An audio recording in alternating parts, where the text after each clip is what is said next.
lobby. Let's all go to the lobby. Lobby. Let's all go to the lobby to get ourselves a treat. Hello, horror hounds, and welcome to Now Slaying, an It's Lay's podcast production where we break down the latest and greatest in the world of horror. I'm your not-so-humble host, Colton. I'm Rowan. And today on the show, we're going to be reviewing Five Nights at Freddy's, which was released October 27th, 2023, in theaters and streaming on Peacock, which I didn't know at the time. The day before. Theater. What? The day before? Yeah, the guy sitting beside me turned to me as the movie started and went, I could have watched this at home yesterday. It came out on Peacock early. Oh my god. Yeah, no, I had no idea. Otherwise, this definitely would have been a Discord viewing for me. But that's okay. Regardless, you know, we went into the theaters, check out Five Nights at Freddy's. And before we get into our review discussion, Rowan, I want to know, are you a big Fnaf fan? Have you played the games? Have you read the books? Have you watched the internet lore videos and, you know, the theories? And based on that, were you looking forward to Five Nights at Freddy's? I guess I was as aware of Five Nights at Freddy's as just a normal adult would be, which is like, I've seen it in passing. I remember the games coming out, but I never played them. I knew they were like kind of horror, you know, jump stick scare type games. Yeah. And then obviously, you know, having always been around bookstores and stuff, like I knew it was a huge merchandise machine. But other than that, I was not aware. I will say now that after I saw this, I did come home and I was like, oh, maybe I'll watch a YouTube video about the lore so I can better understand this. And that was my knowledge of it. So pretty much non-existence other than just the name and the recognition of the bear. So the bear. Freddy.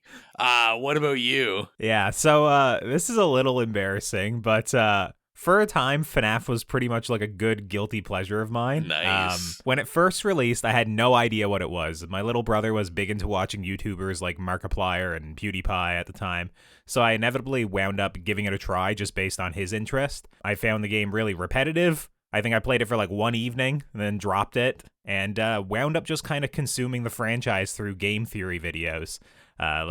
No joke, over the years, I've probably watched a good 30 to 40 Fnaf theory videos. Nice. just as they released, you know, just the sort of thing like you're sitting down on the couch, a video comes up on YouTube and you're like, sure, I'll figure out who Golden Freddy is, or is the puppet crying child, or all this weird lingo that you have absolutely no idea what you're talking about unless you've consumed all of these, you know, game theory videos or, you know, similar lore videos by other creators. You know, I've kind of fallen off within the past couple of years where I've gotten a little bit more busy, but I would say that I have a decent grasp on the franchise for a 31-year-old man. That's probably a little bit embarrassing. And based off of that, I was cautiously interested in the movie, mostly just to see if they could make a movie that was better than Willy's Wonderland a few years ago, because that one was very clearly trying to cash in on like the FNAF fandom.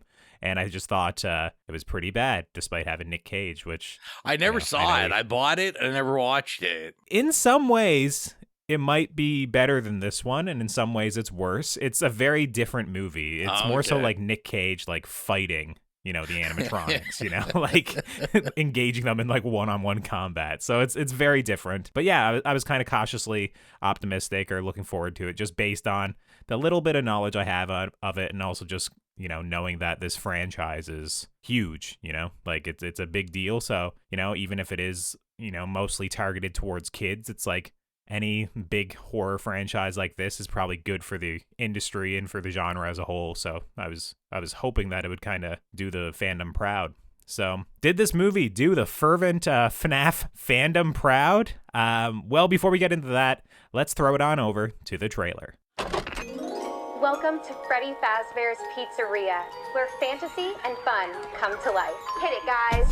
Let's introduce you to the stars of the show. Freddy, Bonnie, Chica, Foxy, and Cupcake. Visit the lobby to enjoy Freddy Fazbear's Pizza for a limited time only. Adorable, aren't they? Five Nights at Freddy's, rated PG-13, in theaters October 27th. What you just heard is from Five Nights at Freddy's, directed by Emma Tammy and written by Scott Cawthon, Seth Cudback, and Emma Tammy, and the story is as follows. In an effort to portray himself as a suitable guardian, a troubled security guard begins working the night shift at a children's entertainment center known as Freddy Fazbear's Pizzeria. But after only his first night on the job, he quickly realizes that this is no ordinary security gig, and the hulking animatronics inside seem to have a mind of their own. Now, here on Now Slang, we like to keep things relatively spoiler-free up front before getting into the more spoiler-filled, in-depth discussion. So, Rowan, what are your spoiler-free thoughts on Five Nights at Freddy's? This is tough, eh? I was kind of thinking beforehand, before we started recording, I was like, when you're doing spoiler-free thoughts, like, how spoiler is it when, you know, the series has been out for like 10 years and you kind of know what to expect. I guess spoiler alert, like the animatronics, they're not alive. It's just this guy's crazy and it's actually a family drama movie. Ooh. No. Some of that's true, Yeah. and I'll leave that to the spoiler-filled discussion. But, you know, Rowan's not completely off base saying that. I will say I was very interested in seeing something by Emma Tammy just because this is my first experience with her, and I remember the hype of The Wind when it came out. So, dude, I think I'm one of the few people that really like The Wind. I think that's a great horror movie. Like actually, horror debut. everyone I knew a couple people that saw it at TIFF when it came out. Yeah. And loved it. Like, everyone loved it. And they were like, yeah, it's really great. And it's always been on my list, and I've just never watched it. I think it's one of those that in recent years people have started hating on a little bit more. Like, I know that every horror movie on Netflix, guys, all of them can't stand it. And when I checked Letterboxd, actually, like right before this, everyone was giving it like a 2 out of 5. So for whatever reason, when I watched it, I thought it was a great directorial debut. I don't know if things changed in the editing process. I don't know if maybe I was just, you know, it was the right horror Western vibe I was looking for. Yeah. But I really liked The Wind. I thought it was great. Yeah, so, and I mean, I'm always interested in these kind of jumps where you have like a kind of like indie horror movie like that, and then, you know, Blumhouse kind of taps you to say, hey, I'm sure they paid a shit ton of money for the rights to this. Oh, yeah, 100%. You know, they say, hey, let's do this.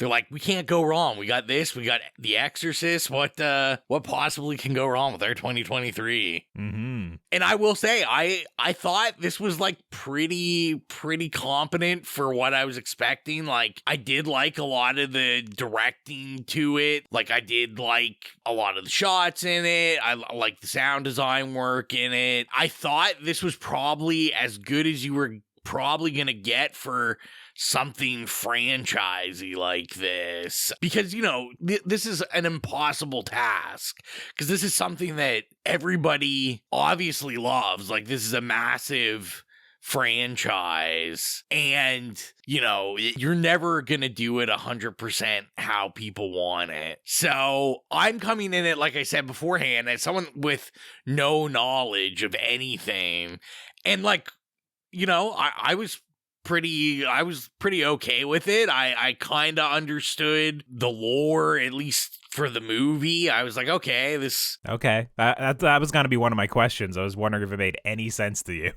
Yeah, I guess I'll probably wait for the spoiler section. I was confused for some of it, and I'll wait for that, but I thought overall, like, I kind of, you know, I got into its vibe. I was like, all right, I can see what this is going for. It really made me think about when we did Megan, and I was just kind of like, because we're aiming at that demographic, obviously. I think this one might even be skewed a little bit younger than even the Megan demographic. 100%. I mean, yeah. I feel like there's probably not a unrated R cut of this one, which is fine. I mean, you know, I think definitely these have their purpose and their place. We gotta con these little kids into getting in the horror somehow. Well, that's why I'm surprised that you're being so nice towards it, just because you're the one who comes on this show all the time. You're like, this PG-13 ass horror, just bloodless, it's pointless, you know, it sucked, it should have been rated R. Where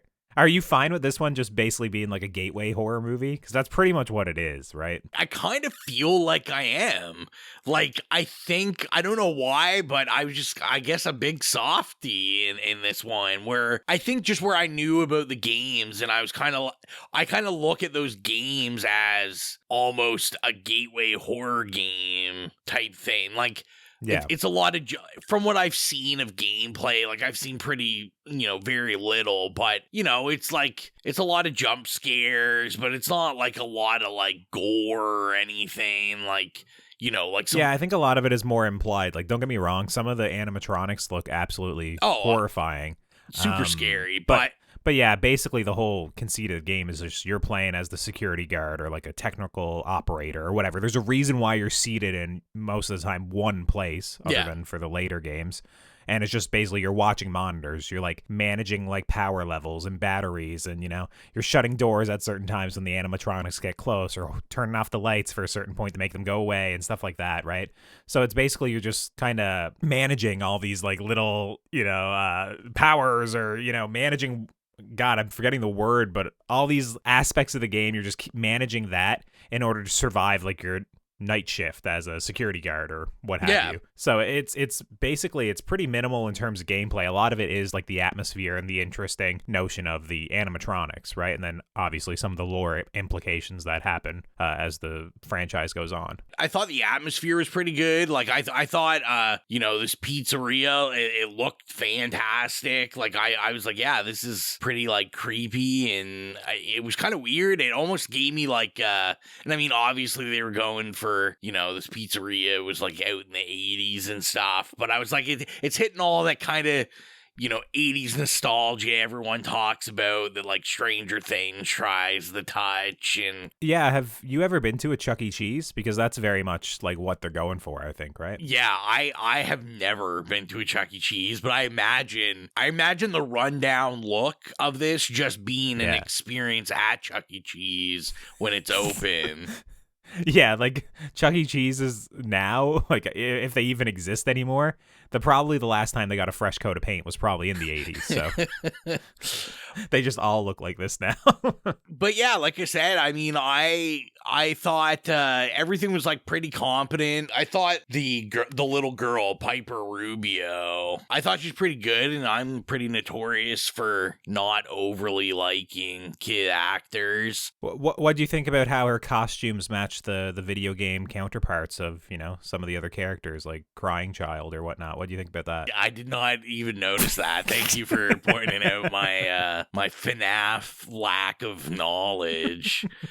But you know what? I think this probably, the biggest thing you can say for this is this probably accomplished its mission on the fact that I came home from the movie and I went on YouTube and I was like, well, I need to find out, is this something I'm interested in? Or dude, you need to open up those game theory videos from 8 and 9 years ago. You gotta take the deep plunge. I mean, obviously there's only like 90 other videos for you to consume about this on that one channel. I didn't realize there's so much. There was someone that had like a 3-hour essay video on like there was like a guy that had 3 hours, not even on the lore, but it was just like on the actual game releases and like people playing the game, but not the lore of the game, which I like. Okay.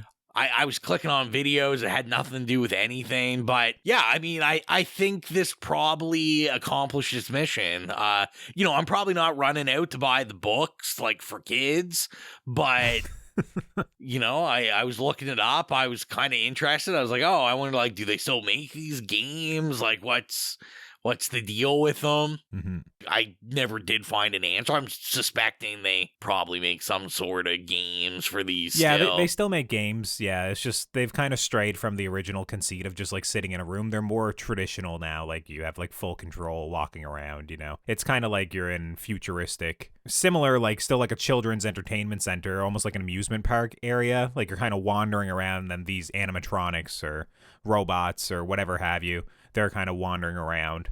And you're kind of trying to avoid them. It's like, those games where like the monsters are chasing you quite often and stuff like that, Yeah. And once again, I haven't kept up with the franchise all that much, like within probably the last 3 to 4 years, but all the like traditional ones I remember watching some videos on them and just seeing like how grotesque the designs would get as they went on. Like some of them were like truly horrific. So many like teeth and blood and, you know, all these like robotic entrails hanging out of them and whatnot. But yeah, I saw as you said that as you moved your camera over, so I didn't see your Fnaf shrine set up. Just oh yeah, I have a shrine in the corner there to Freddy for sure. Just a Freddy bear, not Freddy Krueger, Freddy Fazbear. Freddy Fazbear. To be clear. And I guess before I'll toss it over to you, the one thing I will say, I was kind of interested because before I went into it, you started to see like the Twitter rollouts and everyone kind of talking about it. And, you know, I got kind of worried because everyone's like, oh, like this is really PG-13 and, you know, there's no blood. They're like that kind of stuff. And I will say that I don't know if I really noticed it overly. I thought even the suggestion of some of the stuff was, to me, I thought like more graphic or I guess vivid in my memory.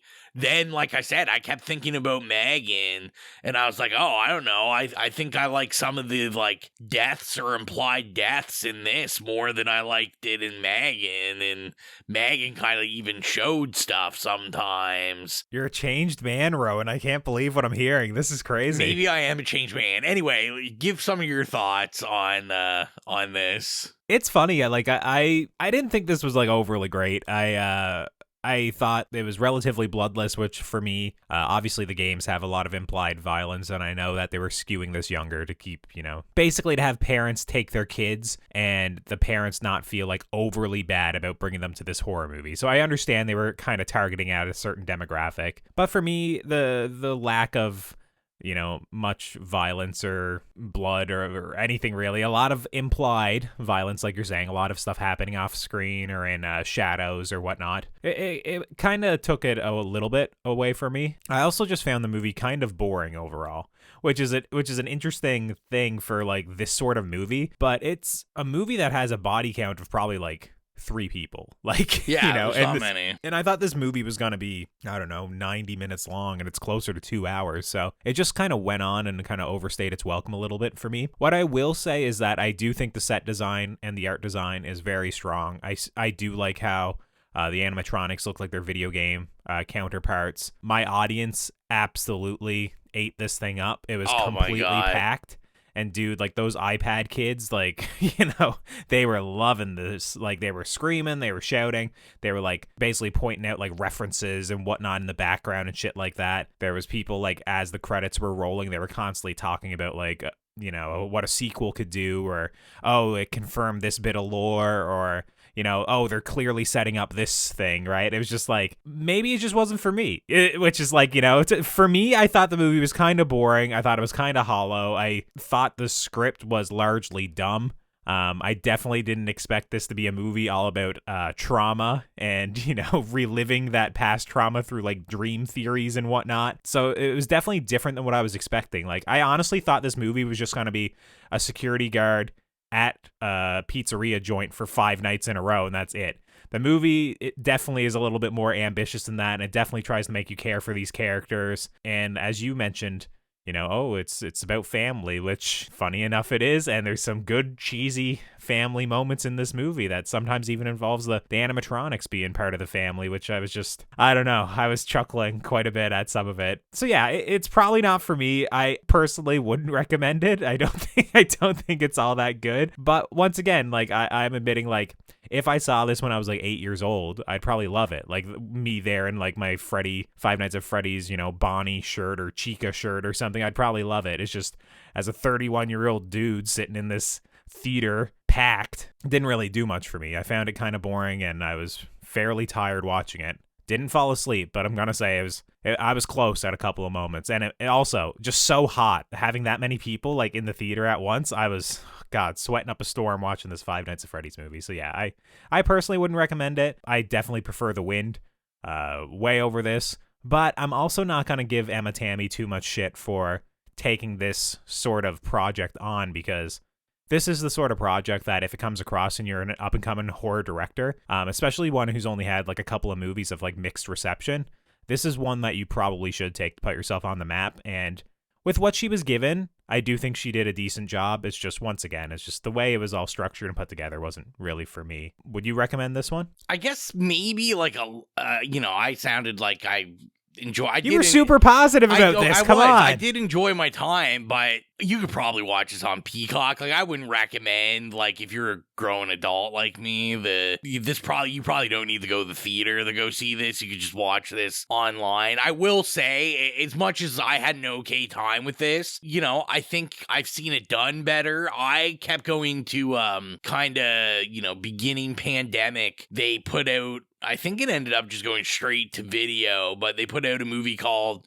The Banana Splits. Oh, yeah. The Banana Splits movie, in my opinion, is much better than this. And me and Exilia had watched that and really liked it. And I mean, that one's like a hard R. It's just like blood and guts, but it's essentially the same thing. It's just animatronics, murder, metal animatronics murdering people. But for adults. And I would probably, if you're an adult, that might be the direction you want to go in. But I mean, I guess I'm like, hey, you know what? To take your kids to, I'm sure they'll be happy because they're, like you said, these kids, they're probably watching these Fnaf game theory videos all day long. And I think you're kind of underselling the busyness of the theater. When I went to get food for this, I was standing outside because that's how long the lineup was to just get food. It was outside of my theater. I was outdoors, and it was just wild. It was wild.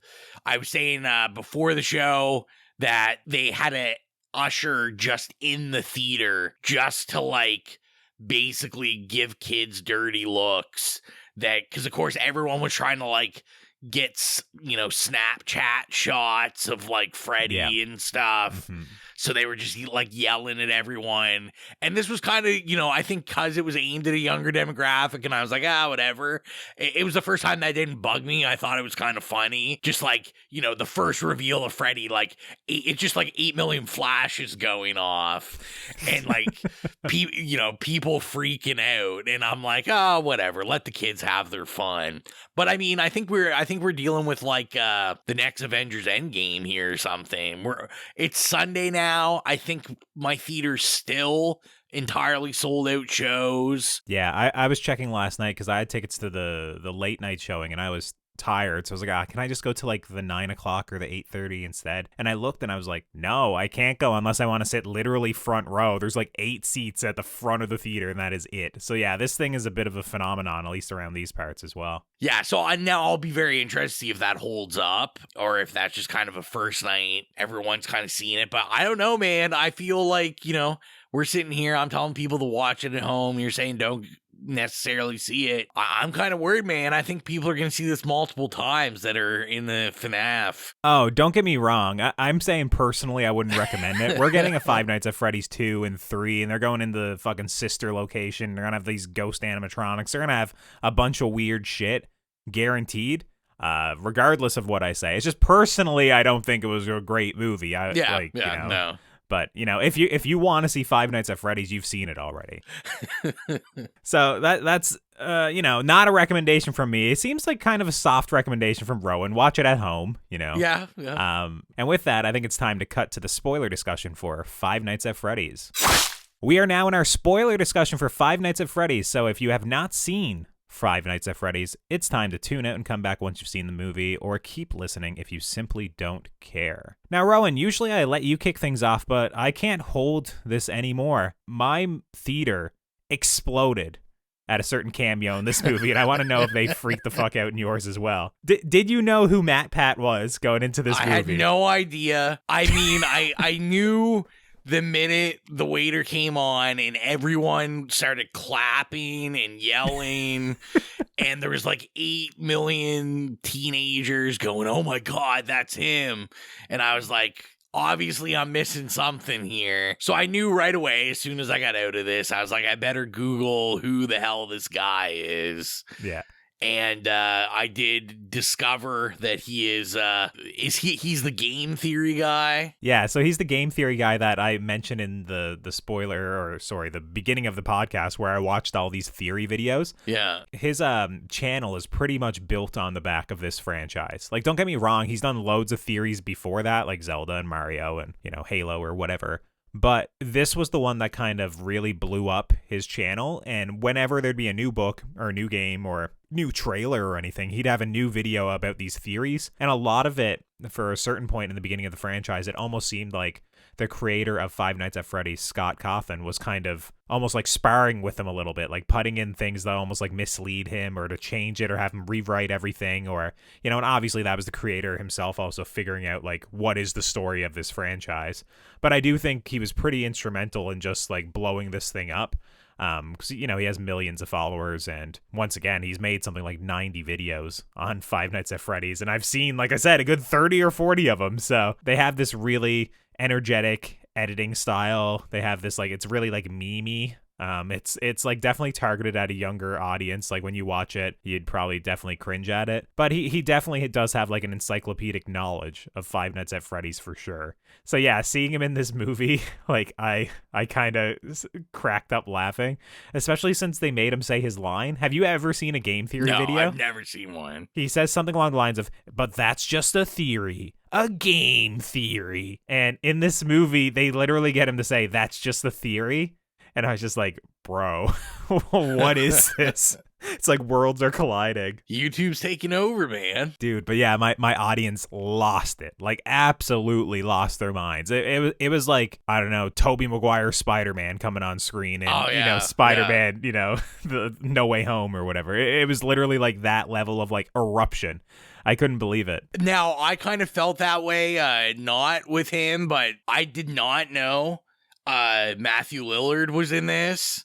Oh, okay. Yeah. So I was happy for that. I feel like maybe I was the only one in the theater. I should have clapped and then been like, oh my God, is it him? Should have been like, oh my God, is that Shaggy from 2002 Scooby-Doo movie? But yeah, to me, that was kind of the one of the higher points of this is I was like, Matthew Lillard, and not just Matthew Lillard, but villain Matthew Lillard, which, since Scream, he's kind of avoided like the plague to, I would suspect, not be typecasted as the bad guy. And I thought they used him pretty well. Like, he was pretty funny. I mean, I don't know what his like routine is, but Matthew Lillard just doesn't really age ever. Like, kind of just looks the same as he always did.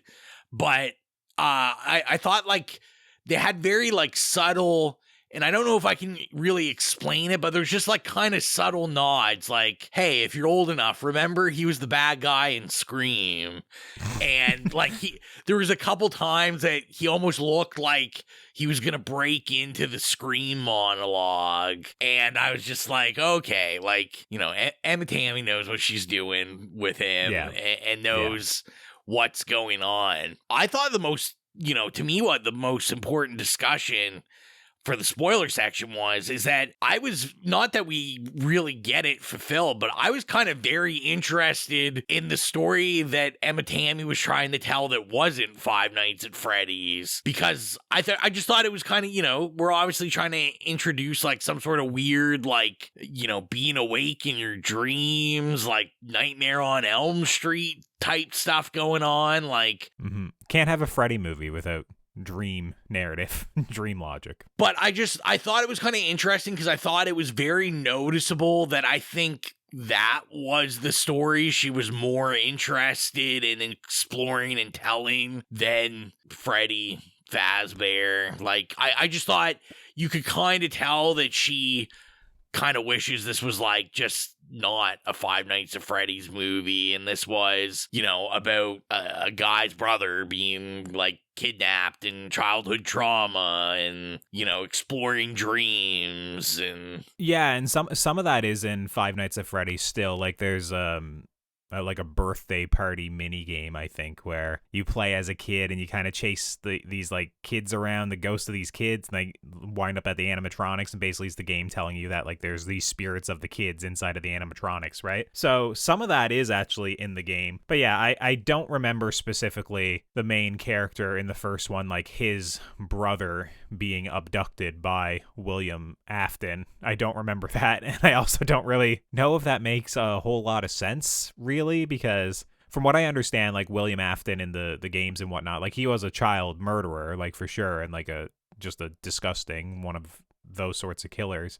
But I think a lot of it was more so focused around like the pizzeria. Like he was in the original like costumes right before they were robotic, right, where it was actually a man inside of these costumes, and like they had all these like pulley systems and robotics, so, you know, a way to kind of make the whole thing work and walk around. And I think it was like all like spring loaded and whatnot. Because did anyone in your theater go, "It's Springtrap," when he popped up? No? I mean, maybe they did. There was a lot of just like hooting and hollering. People were just pumped.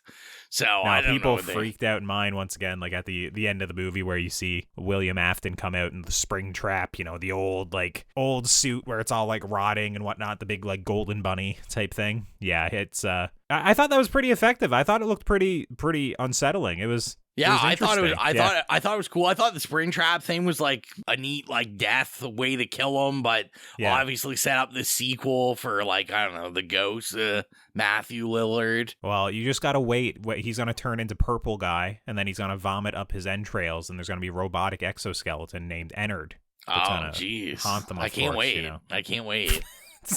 Some of this shit is like literally like it's just like garbage. Just like some of this stuff I remember. Yeah, but some of it was interesting. Like they show what in the video games is known as the bite of 83, which is kind of like this moment where a kid kind of gets up and kind of puts their head inside the animatronic, and like the jaws kind of snap, right, and bite the kid or decapitate the kid. And in this movie, they like a hand comes out and grabs her, and like they cut her right in half. You know, like I was like, oh. I was like pretty surprised at that, because I was like, all right, like, you know, one of these ghost kids is gonna like touch the kid or something like that. And I guess going into it, you know, when you go into a movie that you know is aimed at kids, I don't expect anyone to get bitten in half by an animatronic. Yeah. And they did it. And maybe that's where it kind of won me over. I was like, oh, okay, cool. Like, yeah, they do a good job of showing like the horror of being trapped inside the animatronic as well. Like with the security guard in the beginning with like you know, it was almost like a masher or like a bunch of blades and stuff kind of coming on your face. It was almost like a saw trap or something, right? All I thought about was Saw. And like I said, I can't really see how they could have done this any different and like made it better or worse, really. Did you like the moments when Abby was just hanging out with Freddy Fazbear and the gang, and they were just all, you know, building like forts and laying around on each other and enjoying each other's company? You like that stuff? Yeah, it was something. I was really confused because of course there's a good like 20 or 30 minutes in the middle of this movie where it's just like all the animatronics are friendly and we're all just having a good time. It's like after where they murder all the people breaking into the pizzeria, and it's just literally like they're all just vibing. They're just hanging out with one another. Because I knew nothing about this, like it kind of threw me off, because then I was like, all right, wait a second, am I gonna find out that these actually aren't like the bad guys? It's actually like a red herring, and it's gonna be something else. And to a certain degree, like, yeah, kind of, I guess. yeah. Like William Afton is like, I think he's known to be like the big villain of the series, or at least for the first few iterations. So I think it is just kind of like these souls of these children inside of these animatronics, like trying to get out to some degree, like, you know. And the thing that's always like so unsettling about it is like they've all been kind of consumed by these animatronics, but there's no way out. Like for whatever reason, like you just can't get in there. You know, you're just stuck deep, you know, rotting away inside of these massive machines. And that was the one thing in this movie. I don't think they did a super good job of like letting you know that. Like they do say that their bodies were never found and that they're like inside or trapped inside. But like it is a really like gross and unsettling thing in the video games. It's a little bit grimier I find Yeah. like, that implication. Whereas in this movie, I think just even like the visual design of the animatronics, even though I like them, they seemed a little bit like shinier than I remember. Like a little bit. I thought it was the same upkept thing. a little bit well. It was a little bit upkept. Like I didn't need them to be rotting away like Springtrap, but I kind of, wanted it to be a little bit grimier, I think, at times. I mean, it's probably difficult because they're like, how much of a dead kid's body can we show inside a machine? Even like having like the belly portion of it kind of like rusted near the bottom, or some like black tar kind of like down near that area. The implication of like there's something stored there, and whatever it is very wrong. Like a black mold almost type deal. I think would have went a little bit of a way for me. Yeah. So the movie made sense for you after all. You understood. I mean, murder these children, the children's souls, and the animatronics. The only real thing I probably would have changed is I thought it took way too long for me to kind of understand what the relationship between Mike and Abby was. Yeah, so that's also, I agree with that. I can't remember that being a part of the game as well. I think he is just like a security guard by himself. I think they were trying to have like a reason as to why he doesn't just quit this job as soon as it starts happening, like in movie logic. Well, and my other thing was it takes them like 40 minutes, an hour before they actually say, oh, their brother and sister. He says in passing once earlier, my sister, I think, like on the phone or something. Oh, but it's not until yeah. Vanessa literally says like, oh, it's your daughter, and they're like, gross. Yeah, it's my sister, and it's like that's more so the scene if you weren't listening carefully before. Yeah, and I guess I was in that boat because like the whole first half of the movie, I'm like, oh, is this his kid? Like does he have a dead wife or like what's going on here? I don't know. It's gonna be the surrogate mother story. Elizabeth Lale is gonna come in as Vanessa. And be the maternal presence that she needs. The aunt, I didn't really know if it needed that. I felt like I said, I felt like there was a lot of different movies going on here where I don't think they had the confidence of being like, you know what, just these animatronics killing people is going to be enough to hold people's attention for 2 hours. And it was just, I don't know, like they tried, the aunt is obviously supposed to be like kind of, sleaze bag, stuff like that. But I didn't think she was like sleazy enough where, he was like, oh, she just wants a check or whatever. But they never like really made her out like that, other than she was just like kind of a bitch to everybody. Like when she's at the house, she seems to like actually kind of care somewhat what's going on with Abby and stuff and how he's treating her. And I just felt, I was like, okay, like, at the end, she's just there for fodder so that they can kill someone else, which to me was also kind of a missed opportunity. Like, I guess it's kind of creepy when, they're just like, oh, she's sleeping, even though she's like dead on the ground. But I was like, I don't know, we probably could have done something cooler. Let's bite her in half. Let's just bite everybody in half. I don't know. Yeah, I didn't really like that the aunt just like dies off screen. You don't really see what happened to her or anything. And also, I'm not sure if I'm missing like who the animatronic was or what the animatronic was there. It was a Freddy animatronic, but it looked a lot different, right? Like it had like an ear missing and like its eye was blue and whatnot. I can't remember which version of Freddy or what that is supposed to be. I couldn't like figure out 100% if it was all in her head or not, but then the cabbie reacts to him, so it must be legit. I don't know. That was a weird little like, it felt like a moment of fan service to get like another animatronic in here, but I didn't 100% understand who or what it was or where it came from, so I'll have to watch another game theory video and explain to all of the little Easter eggs and stuff I missed in this movie, Did you do a big jump scare with the little like balloon gnome guy? No, the balloon boys or whatever they're called, they never got me. I like that they still made it happen 3 times because I think in the game that's what happens. I think it like okay. I think it like they show up and they give you a flashlight or they steal a flashlight battery or something. That's what happens in the movie as well. Like he pops up and then he gets the flashlight. So I was like, oh, okay, I see this. It's a cute little detail. What a dumb little after credits scene for sure. Like so awful. See, I was like, oh, whatever. I was like, it's cute for kids, I guess. a lot of people are going to be sad because a lot of people just left as soon as the credits started. And then it was kind of funny because then as an extra scene came in, like the rumble started and like people were trying to run back into the theater and see what was going on. Yeah, I had to Google who the other animatronic was. And of course, it was a damaged Freddy Fazbear animatronic possessed by the blonde boy, in case you never got that. Oh, yeah. I had no idea, man. No. There was like so many of these animatronics, and I don't know. I was like, I don't get what's going on here. They got kids in them.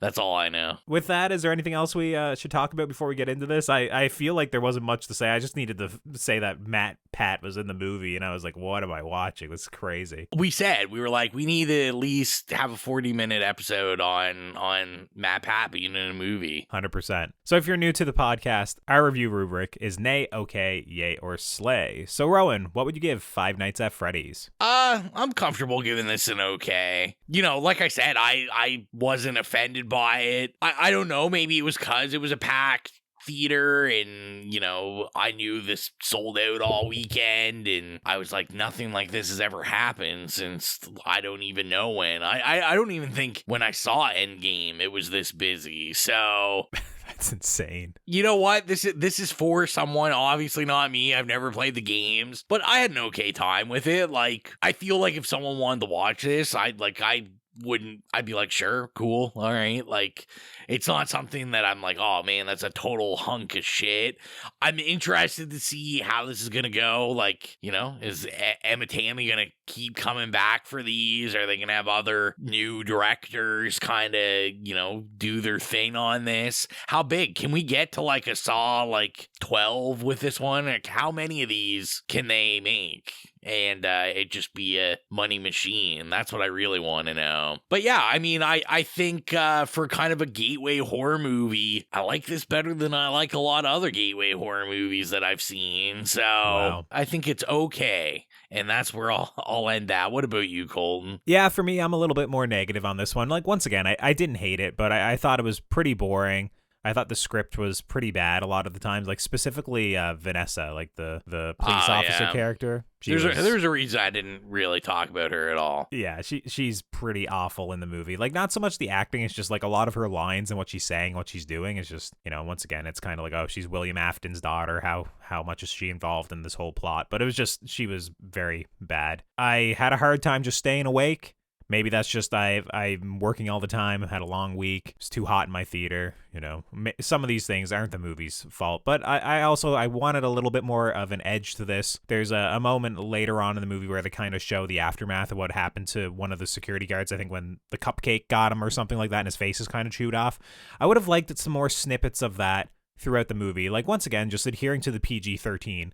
But the movie, for the most part, like for 90% of it, it doesn't really show anything. It's relatively bloodless and whatnot, which for me is like, as a horror fan, I wanted a little bit more. Once again, I'll still admit that I think the designs are good, or at least faithful to the game, and I do think the set design's good, but outside of that, those are really the only things I noticed. I wouldn't have had any clue that this was an Emma Tammy movie. And I didn't until like the credits came up at the end. I was like, oh my God, Emma Tammy, this is what you did after the wind. And then I, saw that she's done a couple of other things that I just missed. But yeah, it's going to be a nay from me. It's not like a scathing nay. I don't hate this movie, but it's just something I wouldn't recommend. I probably wouldn't watch it again. I am interested to see where this goes. I'm surprised that when we're recording this on the Sunday after the movie release, they haven't announced the sequel already. Oh man, yeah. Usually they do that, like when you have even like a big Friday opening weekend. So I'm expecting that probably by the time this episode gets up, it'll be announced. But yeah, I just hope the next one has a little bit more teeth to it, I guess. It's just a little bit scarier, I guess. I just didn't find this scary. I think the games are a lot scarier than what we just watched. So I would have liked it to kind of be a little bit closer to those games. And I guess what I'll leave it with is I think this franchise is better for kids to be obsessed with than Minecraft, because Minecraft makes you out to be a social weirdo, where at least with this you're in the horror realm a little bit more, and you're drawing the line. I don't know, you'll find other like-minded weirdos that aren't just completely socially awkward. So yeah, it's an A from me, but not a scathing one. And if you made it this far in the show and you're not following us on our socials, you can do so at It Slays Podcast. We're on Instagram, Facebook, Twitter, /or Letterboxd, Threads, Blue Sky. I don't even know if we used those last couple ones, but we're there at It Slays Podcast, and we'd appreciate it if you gave us a follow. If you want to help support the show financially, like our horror hounds, Holly, Nicholas, Patrick, Mark, Stephen, Joy, Carvey, and Dan, gain access to the Patreon exclusive show, Stream Screams, and get episodes of the main show 48 hours early. Be sure to head on over to patreon.com/itslaispodcast and choose whatever tier works best for you. Now, Rowan, go ahead and plug the playlist. Probably not any music from this, really? That would be added, I don't think? No, I don't think so. I don't really remember any music, which is kind of the sad thing, because the Banana Splits at least had like creepy music from like that 70s cartoon. So yeah, they'll have to work on Five Nights at Freddy's music or something for the next one. For sure. But yeah, if you want to get your spooky music on, go to Spotify to the It Slays Podcast Horrific playlist. If you have any problems finding it, you can go to any of the social media Colton mentioned before. Go to the bio in the Linktree link and it'll take you right there. We upload scores or licensed music from horror movies that we reviewed, or iconic horror movies, or just horror movies we love. And yeah, go take a listen, get your spooky music on. And next time on the show, I don't know what we're doing. I took a look at the Now Slaying schedule and there was nothing on mine. Is there something that I'm missing? I don't know. I feel like there was something coming out in November. Oh, Thanksgiving. Oh, okay. So yeah, probably next time on the show we'll be covering Thanksgiving, American Thanksgiving, not Canadian Thanksgiving. That's right. We're already done. And with that, I think that about wraps things up for this episode. So until next time, I'm Colton. I'm Rowan. And as long as you keep listening, we'll keep slaying.